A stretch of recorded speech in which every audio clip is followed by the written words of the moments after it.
Tonight we'll take you to the North Stand Creek River, where farmers and residents say that a ruthless quarry operation is taking away their sweet, sweet water. And tonight in Corozal, a respected principal is accused of sexually assaulting a 13-year-old student after he sent her WhatsApp messages. Plus, Sebastian Paul.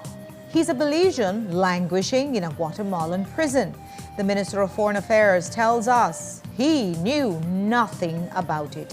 Also, the Belize Fund is spending some of those Blue Bond savings to give coastal communities some sargassum relief. We've got details of these and other stories in our newscast for tonight, Thursday, August 28th, 2025. Good evening. With your news, I'm Indra Crack.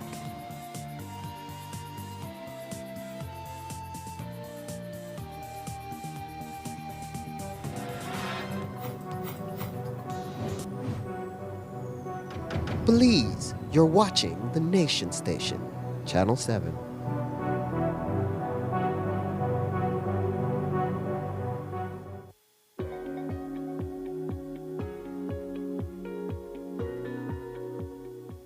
Rest assured, your current banknotes will remain valid and will circulate alongside the new ones. If you have the old banknotes, you will still be able to use them in your day-to-day transactions throughout this transition and after. The central bank will partner with the financial institutions to quickly remove the old banknotes from circulation. The central bank has never demonetized any family of notes. In other words, banknotes from the establishment of the central bank holds the same value today.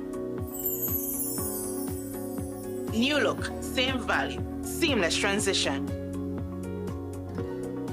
Learn more at www.centralbank.org.bz. A message from the Central Bank of Belize.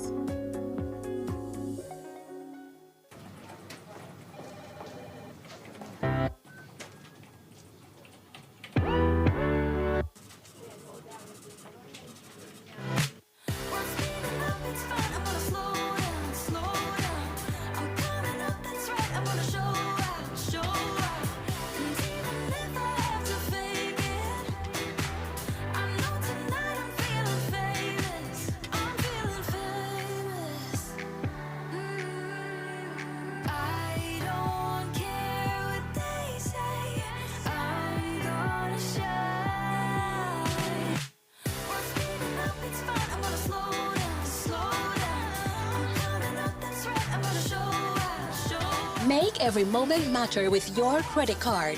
More transactions, more chances to win cash back. You can be one of 4 monthly winners. Get a chance to win cash back with every purchase of $100 or more. For more information, visit www.atlabank.com. Atlantic Bank, building the future together.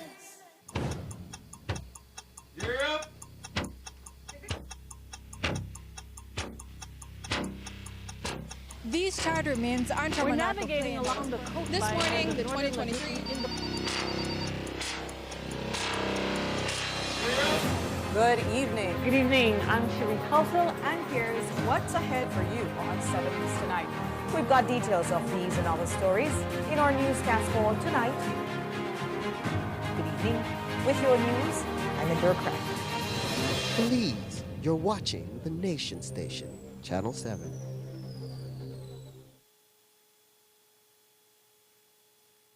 Nando's Wholesale is the distributor for the full line of Badia spices, including the original complete seasoning, the perfect combination of ingredients and spices prepared to enhance the natural flavor of your favorite foods. Also, cinnamon powder for all your desserts, fruits, and beverages, and as special dishes. All these are available in commercial sizes or restaurant packaging. Nando's products are available at your local retailer or contact us at 222-5000. From Corozal to Toledo, Nando's is proud to be serving Belize as its #1 wholesale distributor for over 35 years. They say absence makes the heart grow fonder. It was wonderful to see that he is free at last. Good to have him in Belize. 15 years ago, his family welcomed him with open arms. He is my son and I will of course support him. Now, even they say he's unfit to lead.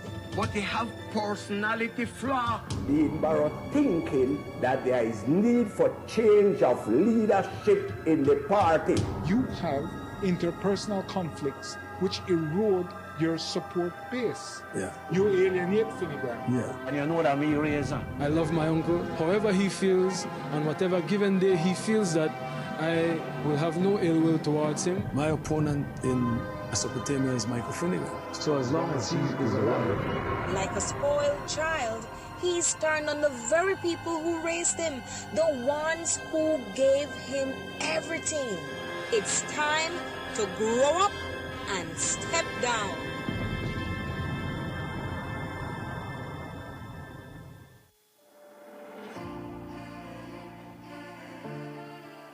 Use B-Bucks to purchase items at any Benny's location. Spend B-Bucks on items in-store after you have earned them. You can gift or transfer B-Bucks to another B-Bucks member or registered charity. To learn more, visit our website at www.bbucks.bz. Remember, loyalty is always rewarding with B-Bucks. Brought to you by Benny's, quality and savings. Wake up to positivity and inspiration. It's a fresh and diverse twist on your mornings. Tune in to Sun Up on 7 every weekday morning at 6:30 a.m. right here on your nation station, Channel 7. It's the morning show you don't want to miss.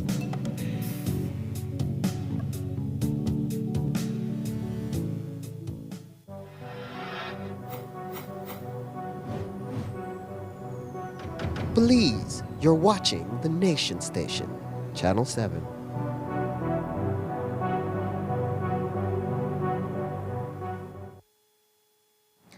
The majestic North Stang Creek River runs for 40 miles and winds through the Stang Creek Valley until it empties itself at the bar mouth in Dangriga town.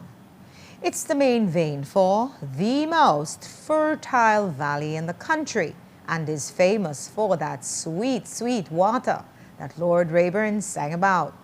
It's also what the fishers, farmers, and residents depend on every single day. But tonight, Valley residents are in an uproar because a part of the riverbed is being dug up for the excavation of sand and gravel. While this isn't something new for them, they're concerned that the effects will be detrimental and will lead to the pollution of their water, which will ultimately affect their livelihoods. But these residents have questions. Is the excavating that's happening inside their river legal? Does the company have a permit? Will anyone come and help them? Courtney Menzies went south today and has this story. The North Stang Creek River is the lifeline of the villages and the town that rely on it. But while the residents would prefer for the river to remain pristine and untouched, West End Enterprises has been extracting sand and gravel from the riverbed in an industrial-scale operation that's currently in full swing. It's not the first time it has happened, and the residents say it's not just digging, it's destruction. Based on my knowledge, I would have called this destruction of the North Stang Creek River. Right? What has been, whatever the protocols they have in place to sand mine, I call this the destruction of the North Stang Creek River. My biggest concern is that they're destroying the habitat for fishes and other aquatic life, and they're also causing mass erosion. Alongside that, the sediments that are building up, they're causing that to go out in the sea. The BWS water system for Dangriga, the Dangriga town, they extract water from the same river to treat it for the residents to use as well. I personally use it to fish as well, and I use it to recreate. So I get affected directly and personally. I have a farmland beside him. He built a road, the same road, lead all the way along my land. He cleared up 2 streams. Rainy season, my place flood. I went down and sit down, explained to him, when will you put the culvert? He know that I went there and speak to him like a bedroom. You understand? I sit down.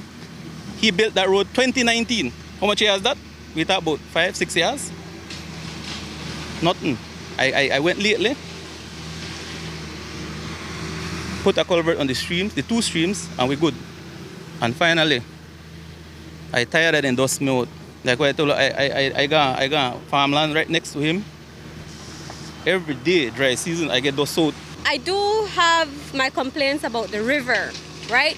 But again, I have more complaints about the company, the sandpit area, when they're working, they have their water system running and whatever, and there's a drain in between my property going down to the river, that every day that dirty water goes into the river, and that's the view I have most of the time, a dirty river. Also, another thing, I own a small business, right? I own a small salon where people go to for relaxation, right? Every day, the noise, the terrible noise, the air pollution, everything from 6:30 a.m. until 6:30 p.m., sometimes later, right? It's too much. It's too much. So we need answers. According to them, they've witnessed the river being dredged on and off for over 5 years, but this time it's incessant. And they're afraid of what the effects will look like. Erosion on a mass scale. I mean, if you're extracting materials, you're moving materials from out of a spot, there has to be replaced from somewhere else, right? So it's erosion on a mass scale, and as a matter of fact, they're killing all the fishes. The shrimps, we actually have river shrimp, freshwater shrimp, and we also have river worms, freshwater worms that lives in the river. And then the ducks, they come along, and then the ducks come along and eat off the little fishes that try to survive. So again, we have to compete as human beings. Some of the concerns that they have is that the river is constantly being excavated, material being taken out of the river all year round without a little time for the river to replenish itself. So I believe that that is a concern, because what that does is that it makes the river get deeper and deeper, and you all know that the people in this area use the river. There are farmers who need to cross the river. They're having issues with crossing. We came just now on a tractor and we couldn't cross the river. I live in Dangriga. Anything that disrupts nature, especially when it concerns the flow of water, headwaters. This is the North Stand Creek River, which is clearly what goes through my town, which passes the water treatment plant. When you live in a community where when you don't have that $5 to buy your purified water, and you have to think about drinking water directly from the pipe, there are some serious concerns about whether or not it is more important to hydrate or to be worried about perhaps the amount of chlorine that has to be placed in the water for it to be safe for you to drink. And now they say they need an urgent intervention before it's too late. To be real honest, I would hope that whatever environmental agencies are out there, they would hear this to help us to protect this North Stand Creek River. This is the life of the Stand Creek Valley. This is the jewel. This is the bloodline. And I'm calling out the great honorable of all honorable, Mr. Cordell Hyde, the heart of the people, the voice of the people. Man, you are a big man in the office, but in the day, only you could stop all the mining activities going on the North Stand Creek River. You're the people's voice, man. Protect this environment, protect this North Stand Creek River. And let me say this, I'll be honest with you, this is not a PUDP issue. Let me make it clear, this is not a PUDP. This is about the issue, what is happening to our river, right? And if our so-called leaders that we have here in Pomona, if they don't know about it, then something wrong with them. I'd be honest. If they don't know about it, if they claim, say, that, oh, we don't know about it, we don't know what is happening, then I would advise you check the Prime Minister for some of his pills. A lot of same people here at Pomona, they go to Cayo, they go to Burl Boom. Oh my gosh, this place is beautiful. Why beautiful? Because they have true leaders. They have leaders who got brain. We could also have a beautiful Pomona. And that's my main concern. I want them to come out and show us where is the swimming area? Where can we swim? There is no way on this North Stand Creek River that we can swim. We used to have activities such as River Fest. We cannot have that no more. Because of all of this destruction. It is destruction. it is my wish that whoever is in authority can look at this and make decisions for the betterment of the people and the communities that are affected by what is going on here. Courtney Menzies, 7 News.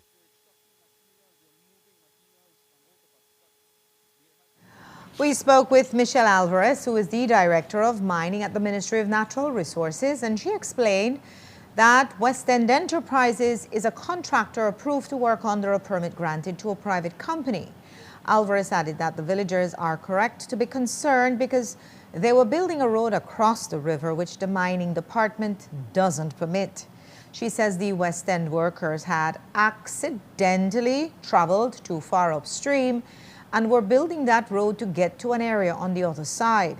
When her office received a complaint from CPBL, they reached out to West End, and the owner communicated to the workers that they needed to return to the area where they are allowed to work. He told the ministry that it was just a misunderstanding. So now, West End was ordered to restore that area where they were wrongly excavating and return to the area where they belong. The mining department was just there on Tuesday to ensure that their instructions were being followed. Alvarez added that area is prized for sand and gravel and that it regenerates after every rainy season. She also explained that the department conducts monitoring twice every quarter and ensures that there are enough resources available before issuing the permits. And while the Pomona villagers are angry about the abuse of the North Stand Creek River, Maya Mopan residents outside Belmopan blocked the road in the village this morning to send a message. It's a property dispute. About 75 farmers stand to lose the land they have under cultivation.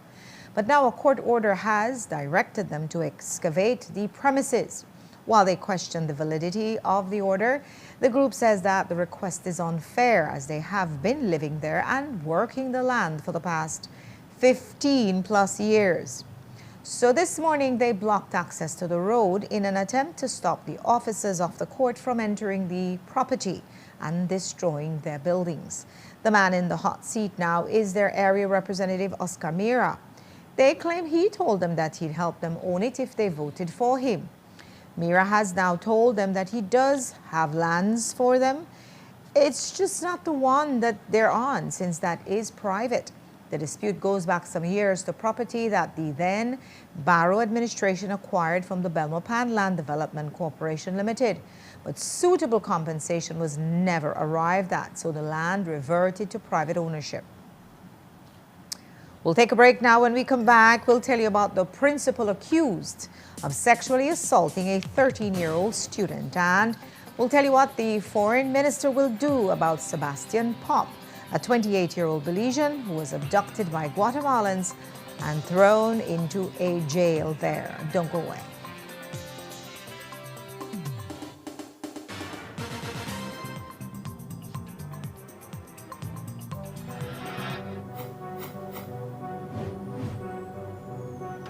Please, you're watching the Nation Station, Channel 7.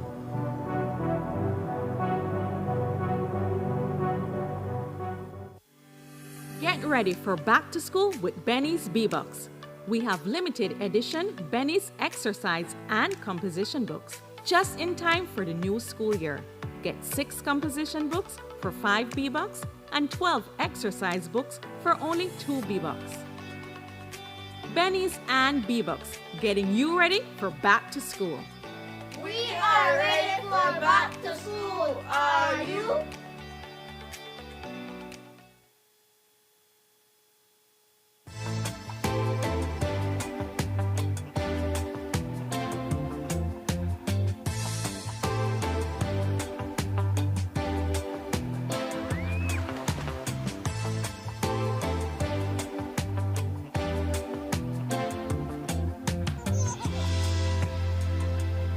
However you travel, you're home. Book now and save 50% only at Naya. All right. On the one fun day, the window open and the light may turn off. It looks like you listen to me, Jamie. Not only that, I even get a new coffee mug. We keep my coffee hot all day. I'm impressed. You don't look like you're so hard here. Better than that, BL can change my meter to one of their new smart meter. They call it the AMI. Oh, I hear about it on TV for BL ad, you know. Yes, man. They don't reach the money better to change it right now. Let's go check it out.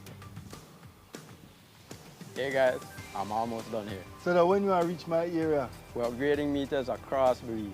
House by house, business by business. Always look out for BL logo, uniforms, and IDs. BL will make you know when we're in the area. The EMI meter rollout is a part of BL strategy to modernize our energy services. You don't need to come in at my house, right? Come in at your house, boss, only if you got something good for you.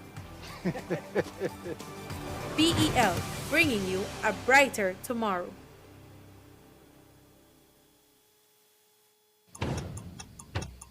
You're up.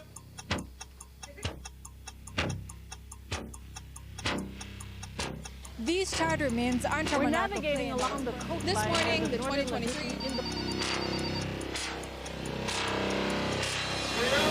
Good evening. Good evening. I'm Cherie Culsel, and here's what's ahead for you on 7 News Tonight. We've got details of these and other stories in our newscast for tonight. Good evening. With your news, I'm Indra Craft. Please, you're watching the Nation Station, Channel 7.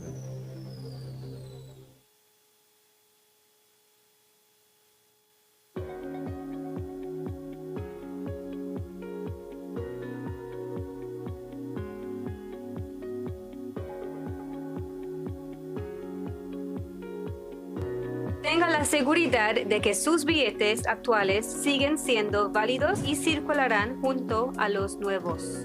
Si tienen los billetes antiguos, los podrán seguir usando en sus transacciones diarias durante esta transición y después. El Banco Central se colaborará con las instituciones financieras para retirar los billetes antiguos. El Banco Central no ha invalidado ninguna serie de billetes en ningún momento. Por lo tanto, cualquier billete emitido por el Banco Central mantiene su valor hoy. Nueva imagen, mismo valor, transición sin problemas. Para obtener más información, visite www.centralbank.org.bz. Un comunicado del Banco Central de Belice. At Atlantic Bank, your convenience is our priority. Our contact center is designed to enhance your banking experience. With a wide range of customer service options, you save time and effort. You can easily call in to block or unblock your debit and credit cards, perform account inquiries, and access detailed card information. Whether you need assistance with online banking, merchant support, or general inquiries, our team is ready to help. For added convenience, if all operators are busy, you can leave your number and an operator will return your call as soon as possible to ensure you receive the support you need. Depending on your transaction type, we may need to verify your identity through a set of security questions. And remember, Atlantic Bank will never request your username or password for Atlantic Online via phone call, text, or email, ensuring your personal information remains safe and secure. Our support team is available Monday to Friday from 8 a.m. to 6 p.m. in both English and Spanish. Simply dial 223-1212. This is a dedicated line for our contact center.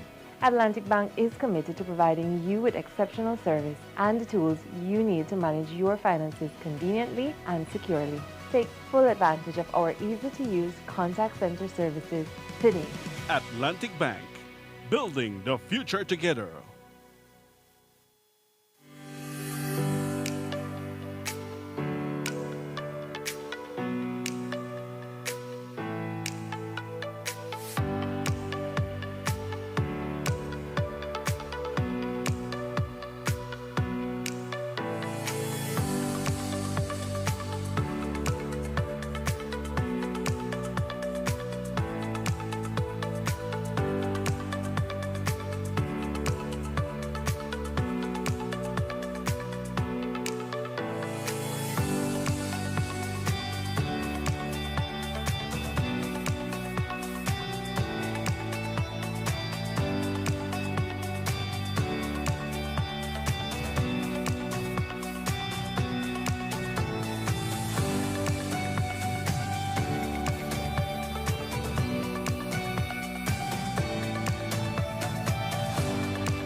Belize, you're watching the Nation Station, Channel 7.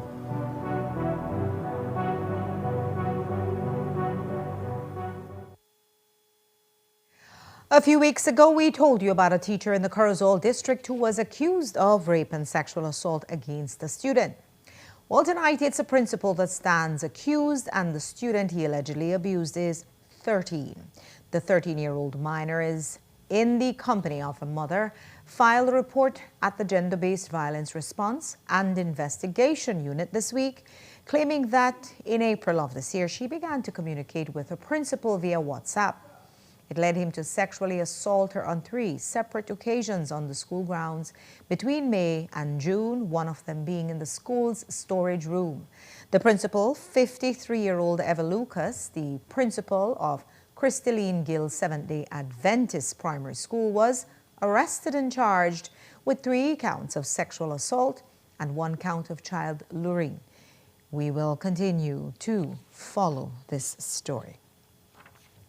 28-year-old Sebastian Pop was abducted from the Belizean village of Dolores by a Guatemalan mob of vigilantes in February of 2024. Since then, he has been in a Guatemalan prison, reportedly accused of murder. And according to his family, no Belizean authority has tried to do anything for him. They tell us that they've gone to police, Home Affairs and Foreign Affairs, and say that all they've gotten is the runaround, with the police even suggesting that he is not a Belizean, when, for the avoidance of doubt, we can confirm he is a born Belizean. Today, Minister of Foreign Affairs Francis Fonseca told us he did not know about Pop's case. In a text message, he said, quote, "It was brought to my attention yesterday, no doubt as a result of your inquiries. And I have asked the CEO and Ambassador Alpuche to provide me with a full brief on the case. That work is ongoing. I had no knowledge of the matter before yesterday. We will certainly now treat it with the urgency it requires and deserves. We will continue to follow the case." Of course, while Pop's case is just coming to light more than 2 years after it happened, the case that has gripped the nation's attention is that of Joseph Budna, who was kidnapped last Friday in Orange Walk and delivered to Guatemalan police in Arenal.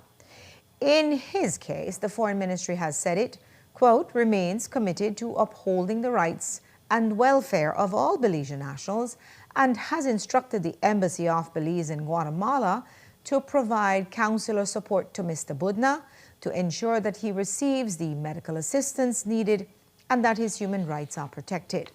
On Tuesday, he told us that his abductors, who he insists are Belize police, beat him very badly. I'm badly beaten by the Belize Police Department. I'm badly beaten. I'm hurt bad. That was Joseph Budna when we spoke to him on Tuesday in Guatemalan lockdown. He retold the events of his abduction. It all started after he finished this live broadcast between the Orange Walk police station and the courthouse on Friday night. As he tells it, it was a coordinated kidnapping led by a vehicle that looked like this, 2015 Chevy Equinox. That is when a sky blue Equinox drove when I tried to run, and I turned up back to run. I was running towards Banquitas, and that Equinox blocked my way, and men was coming running with baston in their hand with their mask on. It happened in plain view of surveillance cameras at the Treasury and the library. Sources tell 7 News that police investigators have taken possession of those DVRs since Saturday. But reliable reports tell us the video shows that uniformed police did respond from the station and were waved off and returned to the station. Police came out from the Orange Walk police formation because I was resisting while they were beating me in my head to knock me out. That is when police in uniform came out, and these men identified themselves as police officers to these police. So there was nothing that the uniform police could have done to this one here. But Budna alleges that another vehicle was involved as well. Eyewitnesses tell us it was a silver Ford Explorer 2010 to 2012 model. And they were well prepared for me because if I run to Banquitas, they had a vehicle. Budna's vehicle with his possessions were left behind as he was taken in the Equinox. He said he was handed over to the Guatemalan police at Arenal almost 4 hours later, between midnight and 1 a.m. And they took me, I told the guys there my money, my chain. They popped my chain, they say you can't carry no money. They took about $800, my chain, they pop it off of me. They took my tennis and dash inside the Blue Sky SUV that they bring me in, and they left now. All of them still had on masks.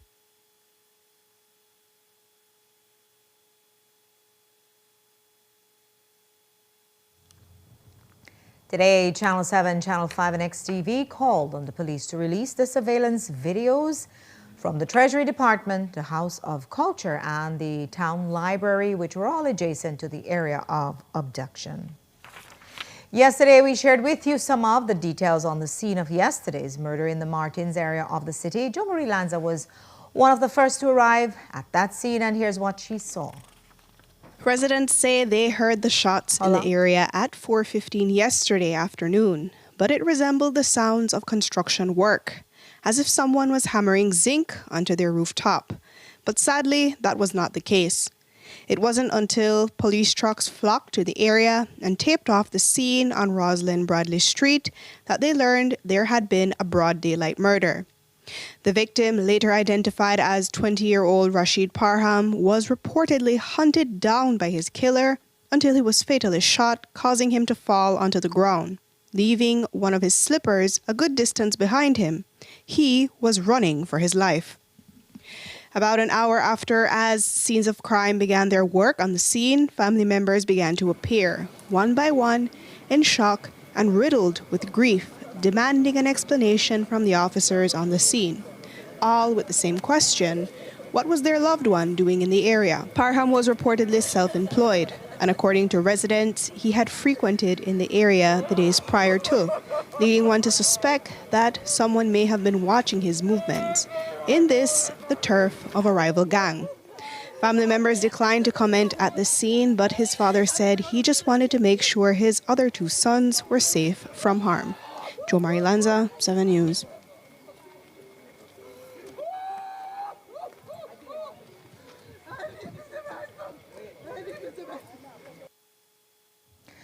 Police have made no arrests and have made it their priority to suppress any retaliation from the rival gang in the area. This afternoon, 4 men dubbed pirates were arraigned in court after they were caught out at sea by the Belize Coast Guard.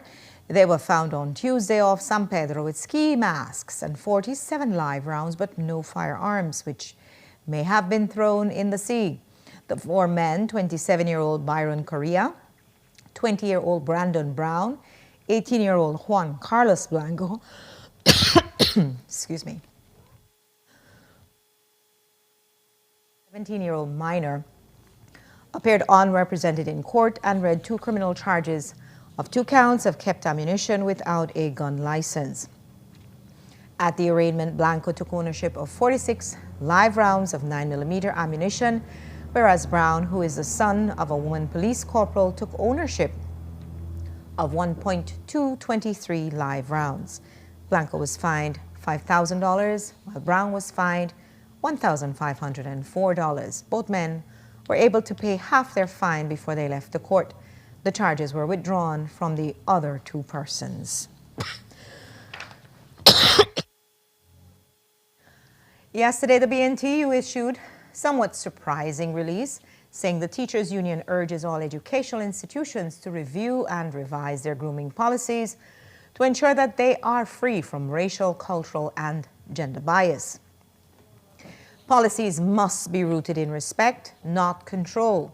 Well, today, Enio Lopez, who is a trustee on the Orange Walk BNTU executive, fired off a response saying, quote, most, if not all members of the BNTU are deeply concerned about your letter released to the media on the issue of school hair policy.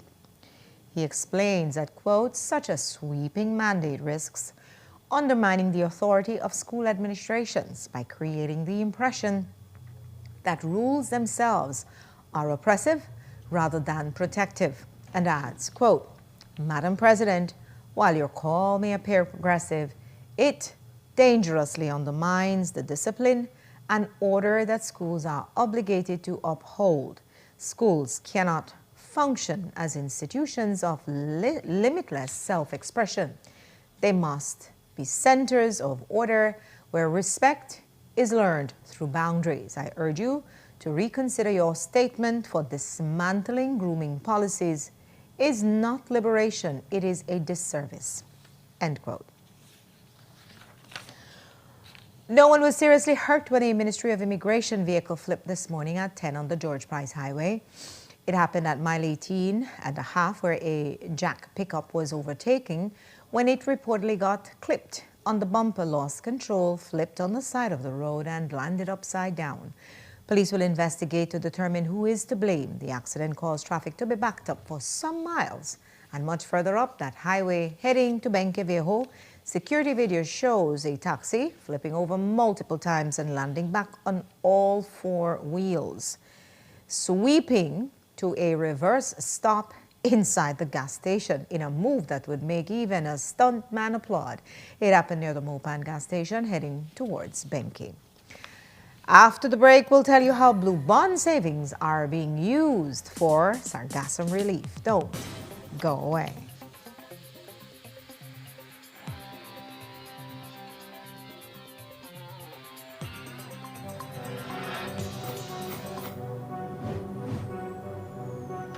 Please, you're watching the Nation Station, Channel 7.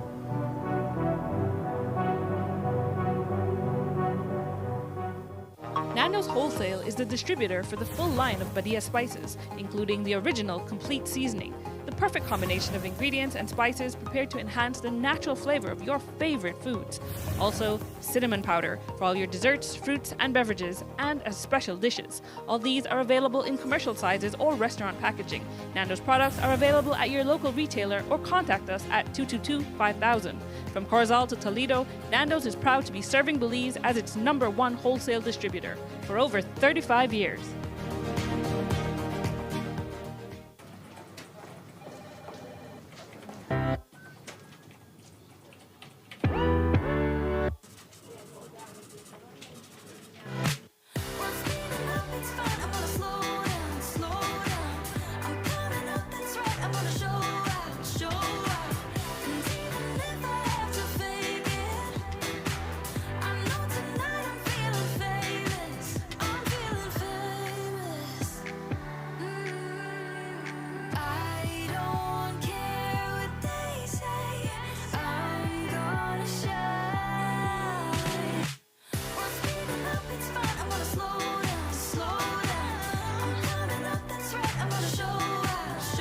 Make every moment matter with your credit card. More transactions, more chances to win cash back. You can be one of 4 monthly winners. Get a chance to win cash back with every purchase of $100 or more. For more information, visit www.atlabank.com. Atlantic Bank, building the future together.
Belize, you're watching the Nation Station, Channel 7.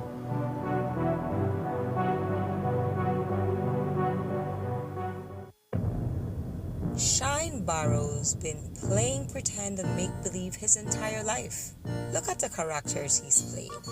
Hustler. The gangster rapper. I never had hope until I sold those. The convict. I shot somebody in the club. The believer. He's gone to Israel and taken on the new name Moshe Levi Ben David. The politician. I certainly would want to lead the party. You heard it here first. Shine wants to be party leader. Party leader is only the latest role he's pretending to play. But the game is over.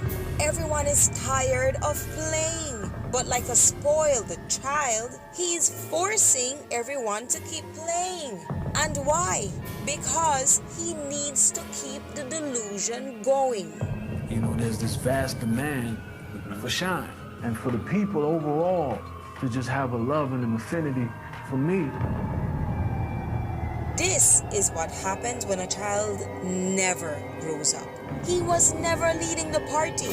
He was propping up a fantasy. He needs to grow up and step down. He needs just to sit down in isolation and contemplate his whole life.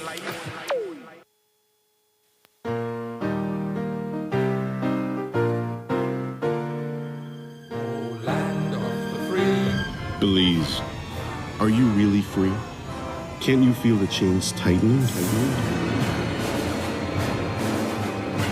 The Ministry of Finance is imposing a new tax system on you so they can see all transactions in real time. It starts with invoices, then the national ID, then your biometric data. They call it progress in the name of efficiency and transparency. But we know what it is. It's control. They're building a surveillance web, and you're caught in it. Every move, every payment, every transaction will live on a government server forever. To be analyzed and studied, will it be shared or sold to foreign interests? This data will be more valuable than you will ever know. Somewhere in all of this, there's another pension plan for the boys. Privacy isn't a luxury, it's a right. It's time to stand up and speak out before it's too late.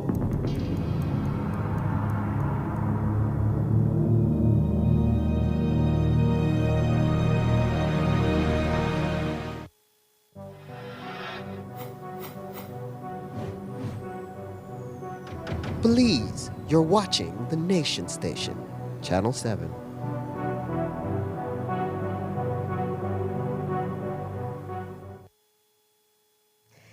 The Belize Tourism Industry Association and the Belize Hotel Association has received $250,000 in grant funding under the Belize Fund for a Sustainable Futures, Belize Fund Emergency Sargassum Relief Initiative.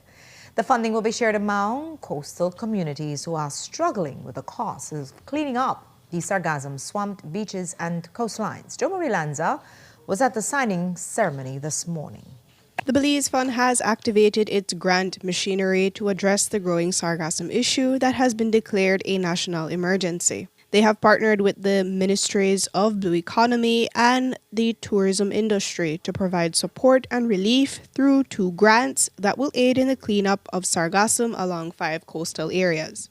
So these grants were developed in partnership and collaboration with the Ministry of Tourism and the Ministry of the Blue Economy through the Sargassum Task Force, as there are some members here too. And under this task force, a national sargassum relief program has been developed. And this program focuses on alleviating the sargassum relief efforts countrywide, supporting that, right? Those efforts focus on 5 municipalities. I think there are San Pedro, Kickover, Placencia, Hopkins, St. Vite. And so the support going to the 2 grantees will complement the support that government is providing to these 5 municipalities. The grants total at $250,000 Belize dollars, with $125,000 being dispersed equitably to the Belize Tourism Industry Association and the Belize Hotel Association, who will work with over 100 tourism businesses to clean up these areas over a 3-month period. We personally did not approach the Belize Fund for this specific funding. This initiative arose from the Sargassum Task Force, Ministry of Tourism, Ministry of Blue Economy, and we were just happy that a step was being taken in the right direction because we do recognize that this is a problem that is escalating, unprecedented amounts of sargassum coming in. BTIA and BHA does have overlapping membership, but membership has nothing to do with the support that will be provided. You don't have to be a member of any of the two organizations to be able to get this support. The criteria is that you need to be along the coastline, you need to be a business, an enterprise that is already trying to fight the sargassum situation. So we have a list of criteria that we're looking at. We're going to be opening the application process as soon as this event has concluded, and people will be able to go online, view the flyer, see what the criteria is. We already have the application forms as a part of the flyer. So if you believe that you would be qualifying for the grant, then you can go ahead and start applying. The president of the BHA says that once the application period is open, they will select applicants with the best approach to clean up the sargassum within these municipalities. In terms of the equitable distribution, as you put it, I would more rephrase that as making sure that everybody gets a shot at accessing these funds. What you see here are two private sector organizations, membership organizations that were both agitating for the same thing at the same time.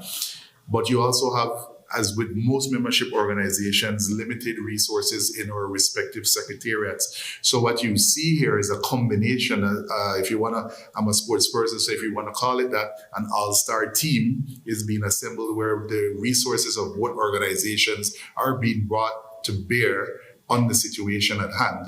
Jo Marie Lanza, 7 News. A release says BTIA and BHA will work through a transparent vetting and redistribution process to ensure that the funds reach those in greatest need. Those who meet the criteria are encouraged to apply once the application process is officially opened. In another environmental news, a data plastic pollution report conducted by Oceana found that Belize's daily plastic waste generation per person was 0.17 kilograms in 2010. Despite GOB's attempts to phase out single-use plastics over the past few years, the Ministry of Sustainable Development says that they have faced several challenges, mainly that the imports of a number of plastic materials still do not comply with the standards that have been set. The minister explained what they are doing to try and address this. The plastic pollution is coming back to Cabinet. We have been doing some improvements and amendments. Recall that we had passed the plastic regulations, and we did an assessment 2 years later, and all indications are that we have to strengthen it because we are still having imports of plastic material that do not comply with the standards that have been set. So that has to be revamped and look at how we can strengthen that. But the main thing now is that Belize, the Department of Environment, now has the equipment to do the testing, which we didn't have before. But it would be unfair in a way or biased in a way if the department, who is the regulator, does the test to see if you are complying. So what we did was we got the same equipment for the University of Belize, so University of Belize will be doing the testing as a third party so that it shows no bias. The Ministry of Health and Wellness yesterday received the gift of a new ambulance for the Northern Regional Hospital. At a value of $200,000, it's fully equipped with all the bells and whistles inside, and it's thanks to a donation made by the Japan International Cooperation Agency, JICA. The minister spoke more about how this donation will improve emergency response services in that community. As I highlighted in my message, this is not just one ambulance, but we have had contribution from them for several of our facilities. And this is a second one for Orijo. And this adds on to our fleet of ambulances. Of course, as I said, as we try to improve in terms of emergency care, an ambulance is the first point where you have to address any emergency. And we want to ensure that the ambulances that we have are fully equipped. If you look in this ambulance, you will see everything equipped. As I was pointed out, this ambulance can also carry a person in ICU, an ICU patient, because it's well equipped with oxygen and all the necessary things that are needed from a medical standpoint. And so this does add to the fleet of ambulances, and it adds to the improvement of care and delivery of service to the people that we serve. The government of Japan is very much pleased to have provided tangible support to the health service to help the Belgian citizen in this community and wider society. Going forward, the government of Japan will continue to work in close collaboration with our Belgian counterparts in the critical area of development such as health, emergency care response, agriculture, community development, and education, all of which are critical pillars in materializing in the human security concept.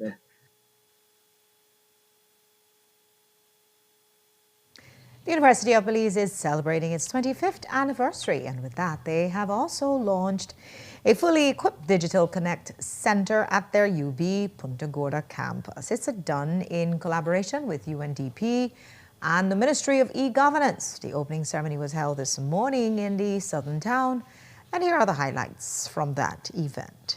This campus reflects our commitment to regional education, to national development, and we are proud of the progress we've made and also see the potential as we move forward. Though small in size, the PG campus has always played an outsized role in the development of our university. Today, we acknowledge two major milestones for this campus. First, the naming of the Stanley Nicholas Conference Hall. I happen to be in that space, the Stanley Nicholas Conference Hall.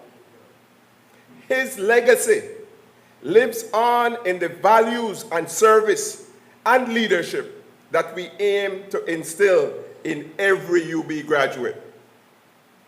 This hall will serve as a space for dialogue, a space for learning, and a space for engagement. Second, we officially opened the Digital Connect Center. In today's world, digital access is essential. This center will empower our students and community members with the tools and training needed to succeed. For this, we are grateful to our partnership with UNDP and with the Ministry of E-Governance. The center is more than a building with computers and high-speed internet. It is a gateway for students, entrepreneurs, women, and the elderly to access education, digital skills, and online government services. It represents UNDP's commitment to the Government of Belize's National Digital Agenda, particularly the goal to close the digital divide. We're also proud to support the modernization of the prison and the forensic systems, which were completely paper-based and are now digital. UNDP is currently expanding our support to the Belize Police Department and the Judiciary of Belize. We plan to replace a 17-year-old system at the police and introduce e-payments in the magistrate court. All of our digital initiatives are human-centered. They are designed to make government services more accessible to citizens while improving the productivity for government staff. Through the Digital Transformation Project with the Ministry of E-Governance and the Building Resilient MSMEs project with Beltrade, UNDP has supported a total of 14 Digital Connect centers, serving rural and urban communities across Belize.